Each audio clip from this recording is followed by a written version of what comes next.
haji itu batal karena banyak karenanya Pak. Pertama, tadi ada utang pemondokan. Itu saya pastikan juga tidak ada.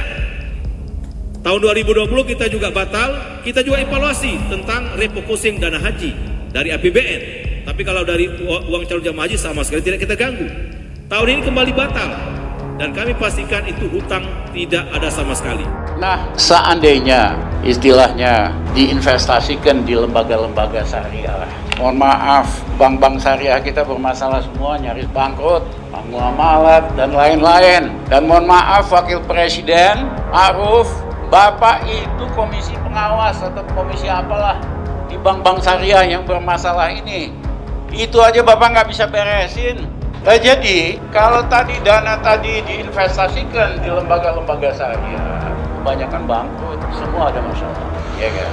Nah ini Pak Kiai yang di sini, kita umat Islam harus belajar. Kalau kita menggunakan agama sebagai basis, harusnya governance-nya, accountability-nya lebih hebat dari bank umum, jangan sebaliknya, ya.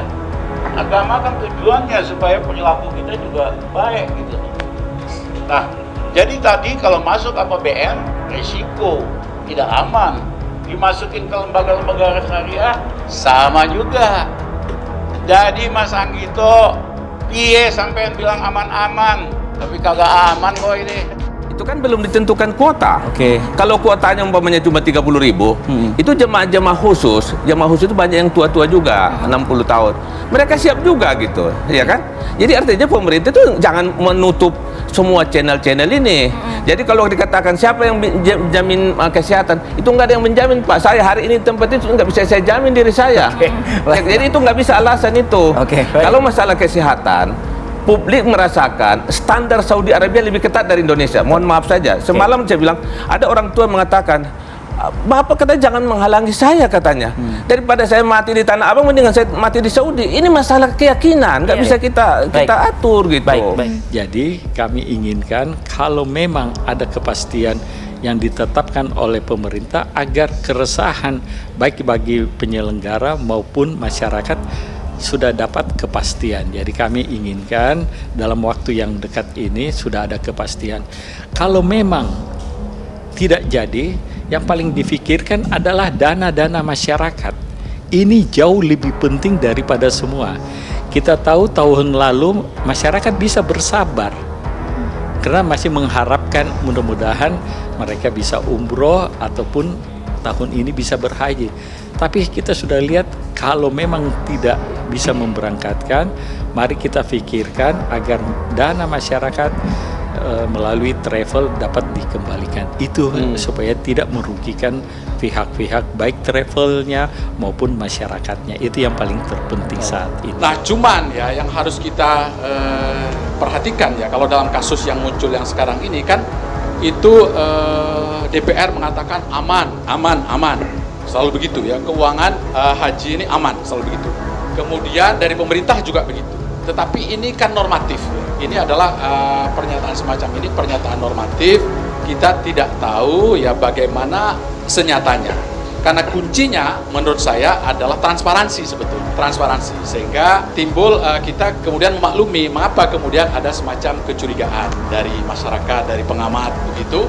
Tentang ada nggak sih sebetulnya keuangan ini, tapi pemerintah akan kemudian terus menyatakan bahwasanya undang-undang keuangan itu ada, disebutkan misalnya sekitar 151 triliun. Kemudian memang ada yang mengatakan bahwa pernyataan Kiai Ma'ruf ya itu ada yang bilang bahwa itu hoax. Nah, yang beredar itu bahwa saya sendiri yang sudah menandatangani. Kalau hoax itu bisa kena Undang-Undang Nomor 1 tahun 1946 seperti Rumah Sakit Umi juga. Ya, tapi gini Bung Refli. Nah, itu kan ada Bung Refli, ada di dalam yang beredar di media sosial bahwa ya memang itu boleh katanya digunakan untuk investasi untuk keperluan ini karena ada wakalah.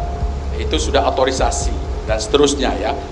Saya sendiri tidak merasa bahwa saya tanda tangan wakalah itu. Kalau wakalah itu kan mestinya secara spesifik, ya secara spesifik menyebutkan kalau memang itu boleh untuk investasi, infrastruktur atau apapun itu menurut pemahaman saya. Kenapa sih pemerintah Indonesia nggak lobby lah supaya dapat kuota? Ini masih ada waktu nih kan bulan Juli masih ada waktu walaupun cuma sebulan lagi. apa kek, lakukan sesuatu lah yang konkret. Jangan belum apa-apa udah membatalkan, tapi hal yang diperlukan. Lobbynya tidak dikerjakan, vaksinasi pakai Pfizer tidak dikerjain, persiapan untuk payment dan segala macam belum dilakukan. Terus tiba-tiba bilang kita nggak bisa naik haji, ya kan?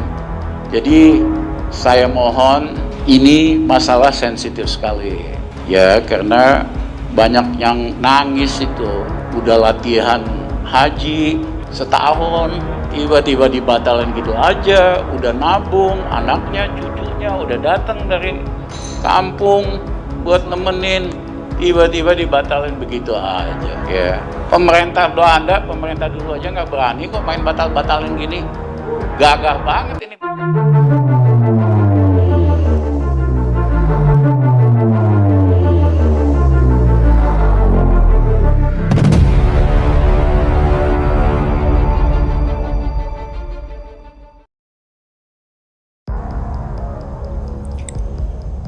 Rocky Gerung mengatakan dana haji masuk dompet pemerintah dan dicampur duit haram.